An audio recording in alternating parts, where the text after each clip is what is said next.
Kaixo eta ongietorriak gaurko saiora. Gaur gure platoan Nafar Ateneotik Josu Jimenez izango dugu, bereziki poesiari buruz hitz egiteko. Besterik gabe, has gaitezen betiko edukiekin. Gaurko komunikabidetako azalak aztertzen hasiko gara. Lehenengoa, Diario de Noticiasekoa. Kondenatutako Altsasuko gazteetako bik espetxeko 3. gradua jaso dutela dio albiste nagusiak. Bestalde, azalean azpimarratuta ageri da PSOE eta ERC inbestidura akordiotik gertuago dabiltzala. Argazkian aldiz, Nerea Pena ageri da zilarrezko dominarekin eskutan, etxera itzuli baita eskubaloiko mundialetik. Horretaz gain, greba desblokeatzeko osasun sailaren eta medikuen artean aurreakordioa lortu dutela ere aipatzen da azal honetan. Baita N121A, 2 karrileko errepide bilakatzeak 70 milioiko kostua izango duela. Gainera, Foru Parlamentuko gehiengoa ikurrina eskegitzeagatiko isunen aurka agertu dela ere jasotzen du Notiziasek gaurko azalean. Eta PSNek ere, Iruñako Navarra Sumaren 2020ko aurrekontuei bizkarra emango diela. Bestalde, Zunbillako apostulari batek euromilioiaren zozketan 1 milioi euro irabazi dituela ere esaten du komunikabideak. Bukatzeko, kirolari dagokionez, derbia dela eta Nacho Monrealen hitzak dakartza azalera. Osasuna bihotzean daramala eta berarentzat egun oso berezia izango dela esanez. Eta futbolean ere, Peña Esportek 118 minutu aguantatu zituela azpimarratzen du, baina azkenean Fuenlabradaren aurka galdu zuela. Diario de Navarrako azalarekin jarraituko dugu orain. Titularrak, osasun sailak eta medikuen sindikatuak grebaren bukaera suposatzen ez duen aurreakordio bat lortu dutela dio. Argazkian, 10 gaztetik 8 ezin direla emantzipatu. Bestalde, Geroabaik Nafarroako udaletxeetan ikurrina aldarrikatzen duela jasotzen du azalak. Baita Navarra Sumak ez duela Iruñako aurrekontuak onartzeko babesik izango. Horretaz gain, mediku eskolako MIR bekak Ingalaterra eta Japoniara doazela esaten da. EAJko 3 buruzagi ohi kondenatu dituztela ustelkeria kasu batengatik, eta N121A errepidearen erreformak kilometroko 1 milioi kostua izango duela. Kiroletan, Osasuna Magnak derbia irabazi eta kopan dagoela azpimarratzen da. Peña Esportek bukaera gogorra izan zuela luzapenean eta eskubaloian Nerea Pena jada etxean dela bere zilarrezko dominarekin. Gara egunkariarekin goaz.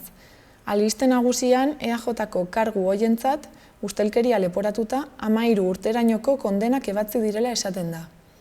Argazkian, Euskal Herria Bilduk PSOEri Euskal Agenda Soziala eraman diola, espero gabeko hitzordu batean. Altsasuko auziari buruz, Iñaki Abad eta Aratz Urrizola 7 gazteetako 2 etxera itzul daitezkela azpimarratzen du Garak, 3. gradua jasota. Horretaz gain, pentsio publikoen aldeko greban blokeoak eta simaurra izan direla dio Frantziako Errepublika martxarentzat. Bukatzeko, Patxi Lasari egindako elkarrizketako hitz batzuk azaleratzen ditu. Paris 375 elkarteak astero 600 pertsonei laguntzen diela esanez, eta Iñaki Giriondoren komentarioaren aurrerapen bat ere dakar azalean. Alderdi jeltzalea Cristina de Borbon bezala aritu dela esanez. Berria egunkariarekin jarraituko dugu. EAJko 3 goi kargudun oiz zigortu dituztela da albiste nagusia, epaitu den ustelkeria kasu handienean. Bestalde, Euskal Herria Bilduk lehen bilera ofizialean PSOEri beste espetxe politika bat eskatu diola jasotzen du gaurko azalak ere. Gainera, Hondarribiko udalak Zaldunbordako outlet makrosaltoki proiektua eten egin duela azpimarratzen du. Horretaz gain, Altsasu auziko 7 gazteetatik 2 3. gradua eman dietela aipatzen du berriak, eta etzi aski atera daitezkela. Turkiak 1 milioi errefuxiatu siriar Rojavara eraman nahi dituela ere dio azalak, eta kurduek inbasiotzat jo dutela. Bukatzeko, eko apokalipsitik libratu ginen izenburua duen iritzi artikulua aurreratzen da, baita Mikel Urdangarin eta Alison Keabeli egindako elkarrizketa. Euskal Herria Irratiko webgunearekin bukatuko dugu. Albiste nagusiak Altsasuko 2 gaztek 3. gradua jaso dutela dio, eta ondorioz, Iñaki Abad eta Aratz Urrizola ostiral honetan bertan irten daitezkela lehendabiziko aldiz kartzelatik. 7 auziperatuetatik zigor txikiena zuten 2 gazteak dira, eta beste 5 gazteek ez dute oraindik kartzela sailkapenik jaso. Bestalde, Paul Bilbaok esandakoak ere azpimarratzen ditu komunikabide honek. Nafarroako gobernuak Europako hizkuntz gutxituen gutunaren ondorioak bete beharko lituzkeela esanez. Bukatzeko, ikurrina jartzeagatik isunak ezartzeko asmoetan Navarra Suma bakarrik geratu dela jasotzen du irratiko webguneak gaurko orri nagusian.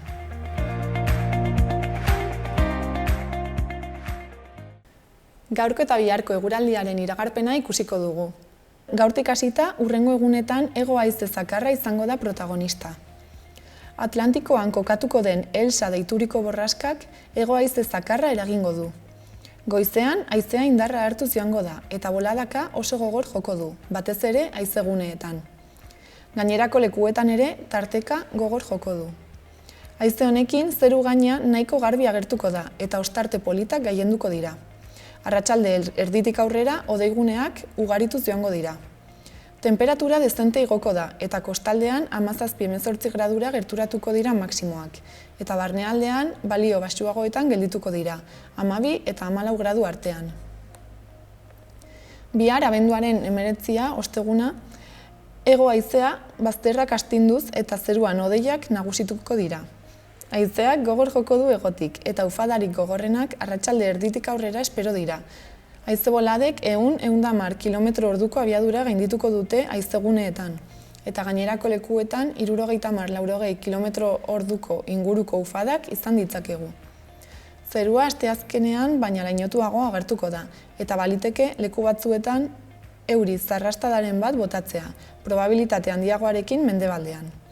Temperatura maksimoak baliteke hegoaldean koska bat gora egitea. Udalerri desberdinetako berriak ikusiko ditugu orain. Galarko zendeako albisteekin hasiko gara. Abenduaren 24ean, asteartean, Olentzero ibiliko da herri guztietan barrena. Irteera, Kordobillako Infanta Elena zentrotik izango da arratsaldeko 3:30. Barbaraindik 5:10 gutxitan pasako da. 5:20 Galarren egonen da. 6:10 gutxitan Espartzan, 6:20 Arlegin, 7:05 gutxitan Subitzan, 7:35 Olatzen, 8:20 Getzen eta bukatzeko 9:00 Ezkirotzen. Eguraldi txarra eginez gero, Subitzako pilotalekura joanen da. 5:00 izanen da, eta jarraian Espartzako pilotalekura joango da arratsaldeko 7:00.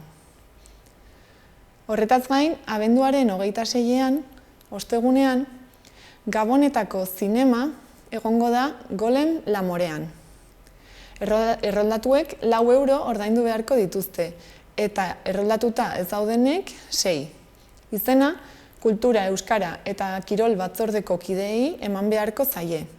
Bakoitzak bere herrian abenduaren 19, hau da, bihar baino lehen. Eguesibarko informazioarekin jarraituko dugu. Gaur, urte bukaerako erosketak planifikatzen ikasteko hitzaldia eskainiko da arratsaldeko 5:30 Sarrigurenen. Bestalde, Gabonetarako egitarau zabala antolatu dute. Egitarau honen barne, ostiral honetan 6 eta 12 urte bitarteko aurrek 2019ari azken agurra modu dibertigarrian emateko aukera izango dute arratsaldeko 5:30. Ostiralean ere, baina goizean, 75 urtetik gorakoentzat hiri gimnasioa antolatu dute doain. Larunbatean, Looping Bikes 360 graduko adrenalina bizitzeko aukera izanen dute arratsaldeko 4:00 aurrera 12 eta 30 urte bitarteko gazteek, musutruk hau ere. Egun berean, baina 7:30, zombi inbasioa egonen da. Hemen bai parte hartzeko izen eman behar da, eta bihar da azken eguna. Parte hartzaile bakoitzak 2 euro ordaindu beharko ditu. Larunbatean, 8:00, Abesbatzaren Gabonetako kontzertua ospatuko da sarrera librearekin. Igandean, Zine Klubaren lehen sesioa izanen da 9 eta 13 urte bitarteko aurrentzat. El Grinch filmarekin eta 5:30 hasita. Honen sarrera ere librea da. Informazio eta aurreragorako programatutako ekintza gehiagoren inguruko informazio osoa Gabonetako egitarauan aurki daiteke, Eguesibarreko web orri nagusian. Ezkabarteri dagokionez, Udaletxeak musika eskoletako ikaslei eta euskara ikasten dabiltzan pertsonei diru laguntzak eskaintzeko konbokatoria zabalik du. Eskakizunak abenduaren 20 arte egin daitezke, eta informazio eta baldintza guztiak udaleko web orrian ageri dira. Iruñako albisteekin bukatuko dugu. 2020ko udaleguktegiak abenduaren 19 eta 20ean banatuko dira, ostegun eta ostiralean, udaletxean, zibiboxetan, Gaztediaren etxean eta Txantreako liburutegian. Argazkiak Iruña fokatuz argazki lehiaketara aurkeztutakoen artean hautatu dira. Eta lehiaketaren sari banaketa ostegun honetan bertan izanen da, hilak 19. Guztira 16.500 ale banatuko dira. Horietako 75% gaztelaniaz eta besteak euskaraz.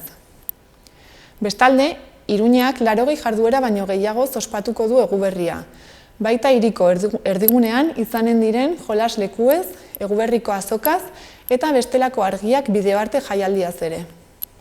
Andramariaren auroroen jaierazko bazkunak Eguberriko pregoia irakurriko du abenduaren 20ean udaletxe plazan. Programazioan 10 kontzertu baino gehiago ageri dira. Kalean 21 musika emanaldi, zine emanaldiak Zibibox sarean, liburutegietan eta Gaztediaren etxean, eskulan, sukaldaritza eta ingurumen lantegiak, ipuin kontalariak, antzerkia, magia eta lehiaketak. Halaber, Olentzeroren kalejirari zein errege magoen jarraigoari eginen zaie harrera. Ohikoa denez, antolatutako jarduera guztiak jasotzen dituen esku horria argitaratu du Iruñeko udalak. 10.000 ale dira eta Eguberriko azokan, Zibibox sarean, liburutegietan, udal merkatuetan eta udaletxeko ezkaratzean banatu dira. Era berean, programazioa osorik kontsultatu ahalko da udalaren sare sozialetako profiletan eta webgunean.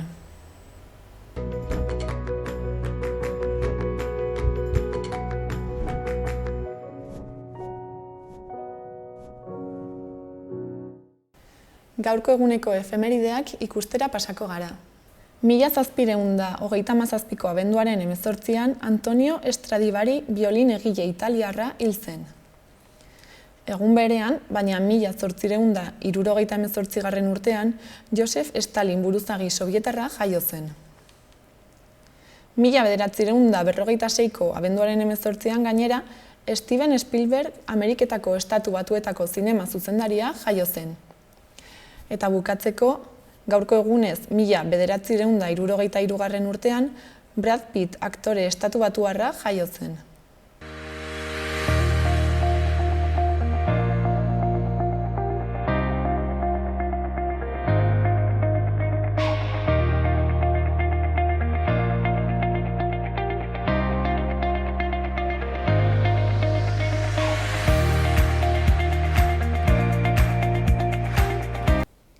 Gaur gurekin Josu Jimenez dugu, gure kolaboratzailea, Nafar Ateneotik dator. Kaixo, arratsaldeon. Arratsaldeon, bai. Zer moduz? Gi, aitzongi. Azken boladan, zer antolatu duzu horrela Nafar Ateneotik? Kontatzeko modukoa. Bai, bueno, berriki egin dugu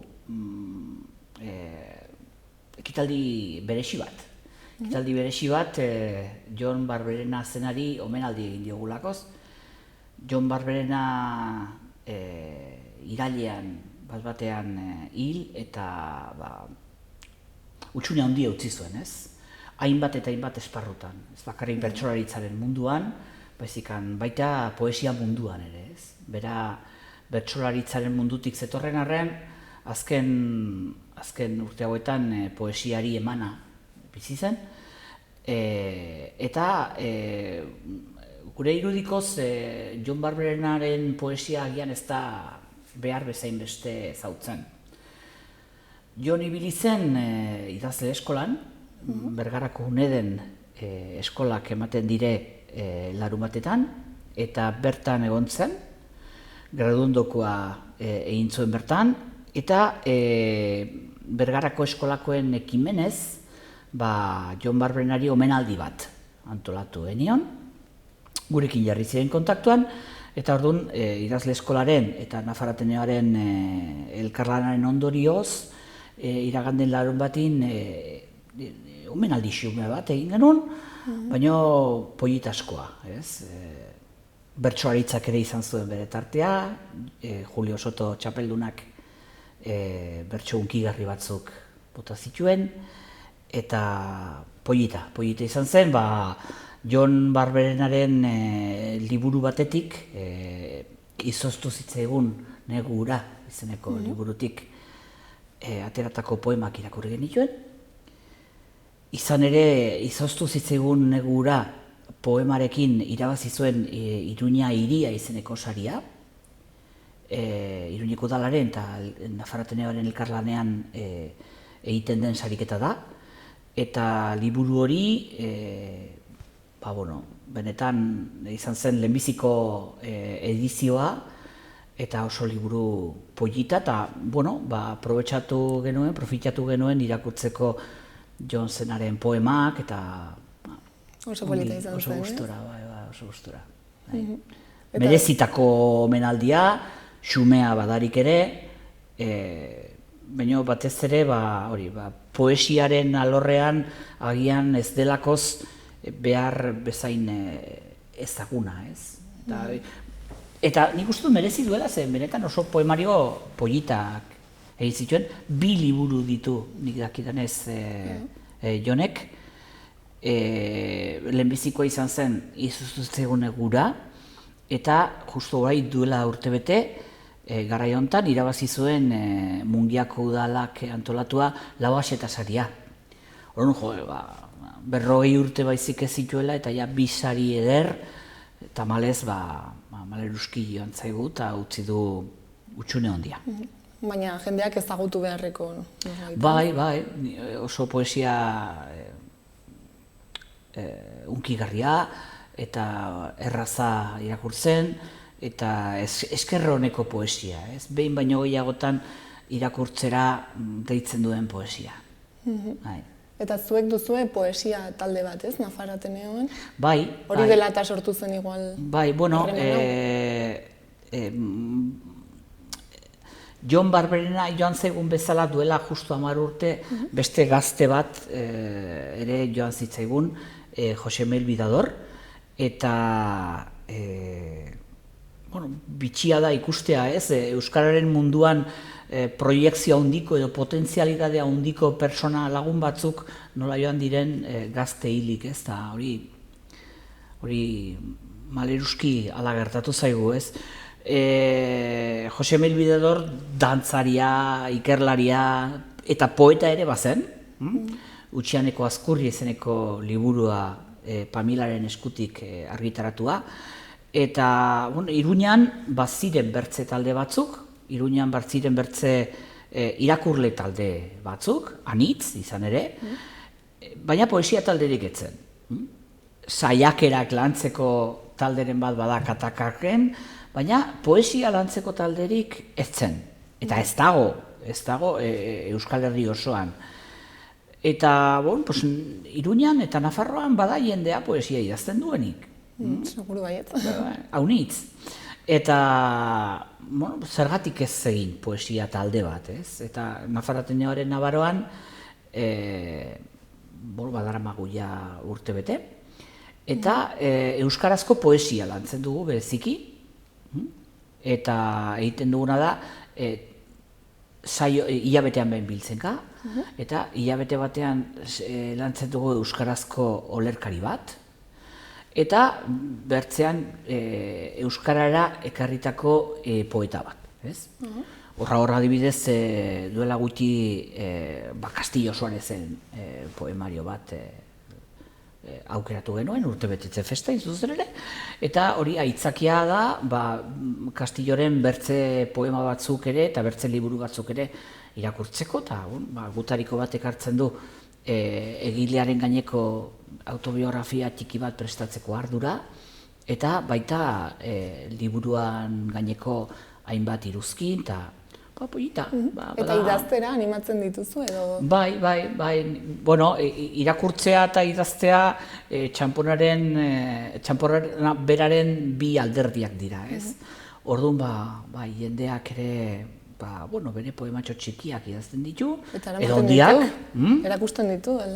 Bai, hori ere bada, ez? Nik uste dut idazle izan nahi dabilen jendeak eskertzen duela izatea erreferente bat, izatea norekin parekatu, ez? Eta izatea lagun bat, konfidantzazko, erraiten dizuna, behizu, honi falta zaio hau, edo bertzia, edo la, ez? Eta, baditugu, hori irakurle taldean, Jose Miguel Biedor taldean, badugu adibidez Nerea Balda, eta Nerea Baldak berriki irabazi du egile berriendako Iruñeko udalaren saketriketan bigarren saria, iaz ere irabazi zuen lehenbiziko saria. Gainera, bi modalitatean, okerrez banaiz, bai prosan eta baita poesian ere, ez? Beraz hor, bada gazte bat, etorkizuna handikoa, eta Nafar Ateneoaren lana, besteak beste, bada Nafar idazleak sustatzea, auspoa ematea, eta eskaintzea leku bat partekatzeko bere lanak eta ezagutzeko bere lanak. Euskaraz beti ere? Beti ere guk, nik Euskararen eledutza daramat, eta gure eledutzan gauza guztiak Euskaraz egiten ditugu, eta gure xumean, nik uste dut, ari garela lan polite egiten, ez? Eta nora puntatu daiteke edo norbaitek interesa balu zer egin dezake? Nafar Ateneoaren egoitza bada Barainen etorbidean. Donibane auzoko osasunetxearen atzealdean. Eta hor lehenbiziko solairuan, Barainen etorbidea 10 lehenbizikoa, hor bada egoitza tipia, eta bertan informazio osoa dago, interneten ere badago informazioa, noski, baina, benetan ateak zabalik daude, Euskaldunak ez gara gehiengoa, inundik ere, baina badire Euskaldunak, ez leku guztietan badire Euskaldunak, eta Nafar Ateneoan ere bai, eta nik uste dut gauza politak egiten direla, eta orduan Eta ara joateko izan behar da gutxieneko mailaren bat, ala edo nor? Gu ez gara epaile, gu azken finean leku bat eskaintzen dugu, maite duenari edo ezagutu nahi duenari atea irekita izan dezan lekutxo hori, ez? Eta ez gara, ez dakit nola erran, elite bat, ez? Gure xumean partekatzen ditugu gure nahiak, gure gustoak, eta beti ikasten da zerbait. Beti, Urliari gustatzen zaion olerki igual nik ez nuen ezagutzen, baina nik ezagutzen nuen bertze bat, eta orduan nik uste dut aberatsa dela. Denok ibiltzen garelakoz, mundu ero hontan galtzak betelan, ez? Eta zurrunbiloan ibiltzen garen gizan. Baina, hilabetean behin gordetzen dugu atxalde bat, ez? 7 hasita 9 arte. Eta beti da egun berdina, aldatzen dugu, ze. Adibidez, orain egin behar dugu urtarrilan, oraindik gelditzen da hilabete, baina aurrerapen gisa erran dut, urtarrilaren 23an egingo dugu ekitaldi berezi bat, eta ez dugu egingo Ateneoan baizikan Karrikirin. Munduko poesia kaierak, izeneko poesia bilduma, aurkeztuko dugu hemen. Liburu bat da? Bada bilduma bat, bai? Susarritaletxearen ekimenez, hor Beñat Sarasola ibili da hainbat urtetan, eta lortu dute munduko poesia osoaren lagin garrantzitsuak eta printzipalak euskarara ekartzea, poliki-poliki. Orduan, izan da proiektu bat azken urte hauetan egin dena, urtean aterantzen ziren 4 kaiera ezberdin, eta zorionez gaur egun euskaraz ja badaude lehen irakurtzen ezin ziren poeta batzuk. George Trakl, austriarra adibidez, edo Idea Vilariño, uruguaikoa, ez? Edo zakit, hainbat eta hainbat poeta, ez? Nik bildumako lehenbizikoa eta bildumako azkena erran dut, ez? Baina hor badaude, zorionez, lehen euskaraz irakurtzen ez ziren poeta batzuk, eta oso itzulpen txukunak, oro har, eta orduan, guk egingo dugu taldearen aurkezpen berezia Karrikirin, 23an, Zazpitarritan, Urtarrilan, Urtarrileko malda pikuari pixka bat aurrea hartzeko edo, eta bada modu bat ere poesia aberasteko. Euskarazko poesia, euskara sortzen dena ez ezik, euskarara ekarritakoa ere bada. Nik uste dut, eta ez da ustela, euskarazko itzulpen gintzak baduela zama bat, ez duela urte batzuek, zerotik eta inbeste urte debekatuta. Egon ostean, egin ziren itzulpen batzuk agian korrika eta esaerak dioen bezala, azkar eta ondo usuak egan. Eta orain nik uste dut euskarazko itzulpen gintzak baduela kalitatea handia, badaude oso itzulpen onak, eta euskarara olako egileak ekarriz, euskara bera aberasten da ikaragarri. Eta euskarazko sorkuntza eta euskarazko itzulpen gintza, nik uste dut elkarren osagarri behar direla izan. Ez daude, ez lukete egon beharko borrokan. Eta, agian munduko poesia kaiera ez da maleruski oso ezaguna, eta Karrikirikoekin elkar hartuta erabaki dugu egitea Urtarrilaren 23an Karrikiren aurkezpena, eta Jose Mel Bidador taldeko lagunok hor egongo gara, bizik interesatzen zaigulako, ez? Eta, bada modu bat ere, poesia maite duen jendea biltzeko eta ezagutzeko. Eta poesiaz gain, Ateneotik, adibidez azken hilabetean edo hurrengo hilabeteari begira, beste zerbait duzue horrela antolatuta? Poesia ez ezik bertze gauza haunitz ere egiten dugu, ez? Adibidez, horrela interesgarria? Opera, adibidez, opera zaleak diren batzuek, eta horiek biltzen dira Ateneoan hilabetean behin, ez da nire kasua. Horrekin ez dut esan nahi egin behar ez denik, hori ere zergatik ez. Interesa duenak, Interesa duenak, bai. Eta gero bestelako hitzaldiak ere ematen ditugu, eta ematen dira, eta zinea ere Nafarroko Filmotekan antolatzen da, eta hor gabiltza. Egia da, euskarazko eledutzan, igual norberaren gustoen araberako eledutzak ere izaten dira, ez? Eta orduan, nik batez ere, poesiari ematen diot lehentasuna, ez? Baina, bestelako liburuak ere aurkezten ditugu, eta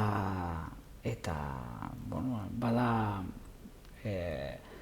inork baldin badu interesik, edo baldin badu egitasmorik, edo ideiaren bat, edo ez, gure ateak zabalik daude. Zen ez da bakarrik poesiatik bizitzen ahal, ez? Adibidez, zer esango dizut, Arnotegi baterako bidaia antolatu dugu, bai? Eta hori egingo dugu segurazki guraldi ona delaik. Eta, segurazki Laguardiara joango gara. Eta, han ez dugu poesia egingo, ez? Eta bertako upategiak ezagutuko ditugu. Eta, pixkat denetariko egiten duzu, bai? Eta programazioa, suposatzen dut, non jartzen duzu interneten edo? Bai, badugu buletin bat, hilabetero ateratzen dena, baina Nafarroa Ateneoaren web horrian badago informazio guztia. Beraz, norbait kuriositatea badu, ez? Begiratu dezake? Horixe, Eta zuekin kontaktuan jarri arazorik gabe. euskera@ateneonavarro.es helbide elektronikoa neroneko kudeatzen dudan helbidea da, eta beraz iradokizunak, ideiak, asmoak, edo beste, jasotzeko prest. Eta norbaitek ideia bat baldin badu gustatuko litzaiokela, ezakit horrela zerbait antolatzea? Bai, posta elektronikoz gurekin kontaktuan jarri, eta ikusiko genuke, bideragarria den, baina eskertzen dira, ideiak eskertzen dira. Oso ongi ezakit zerbait gehiago gehitu nahi duzun, ala besterik gabe etortzen zaren hurrengoan, kontatuko diguzu gehiago. Eskertzea zuei aukera ematea. Zuri, eta ongi izan. Bai, mi esker zuri.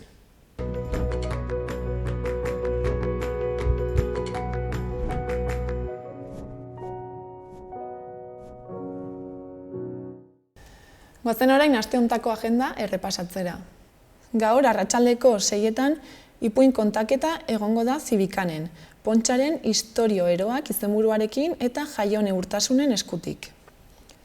Gaur eta ordu berean, baina Arrosadiako liburutegi publikoan, Eguberritako ipuinak egongo dira Maite Perezek kontatuta. 4 urtetik gorako haurrentzako gomendatuta dago. Gaur ere, baina beranduago arratsaldeko 7etan, liburu aurkezpena egongo da Katakraken, Asier Arraiz eta Danele Sarriugarteren eskutik. Maitasun keinu bat besterik ez liburua aurkeztuko dute.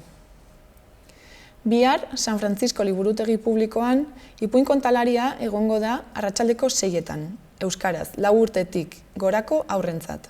Bihar ere, 7:30, zerk oztopatzen zaitu ametsetako lana lortzera, Koatxin hitzaldia egongo da Mendillorriko Zibiboxean. Larunbatean, zentralen, Olentzerori ongi etorri festa egingo zaio goizeko 12:00 €3 sarrera ordainduta. Larunbatean ere, baina arratsaldean, Mendillorriko Zibiboxean aurrentzako antzerkia egongo da Inondik inora izenburuarekin. Igandean, Pirritx, Porrotx eta Marimototxen bizidantza ikuskizuna egongo da Anaitasunan, arratsaldeko 5:00 hasita eta 10 € sarrerarekin. Urtarrilaren 5 arte, Nada debería fallar erakusketa egongo da Ziudadelan, egunero arratsaldeko 6:00 8:30 sarrera librearekin. Eta urtarrilaren 7 arte, Zezen plazan Gabonetako feria egonen da ikusgai. Horretaz gain, urtarrilaren 12 arte Star Warsen inguruko erakusketa dago baluarten 8 € sarrerekin. Orain eta gaurko saioarekin bukatzeko, Einaut Elorrietaren bideoklip berrienarekin utziko zaituztegu. Besterik gabe, mila esker horregoteagatik da bihar arte.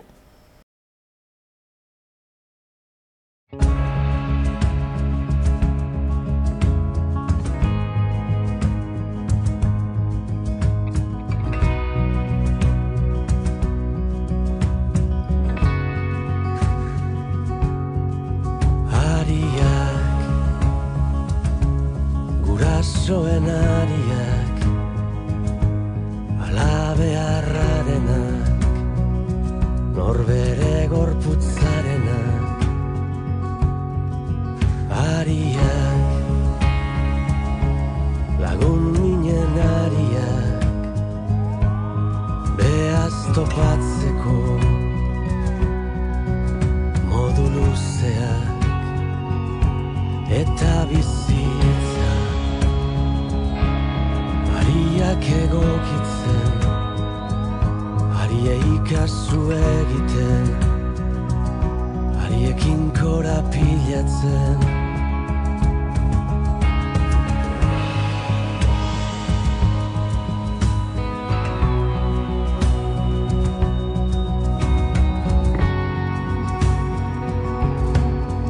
Ariak lotzen zaituztenak, maitasun luzeak, zalako ariak, iterearenak, moduko ariak, batzuetan atezuan, besteetan lasaieran, eta bizitza, arien kontratiratzen,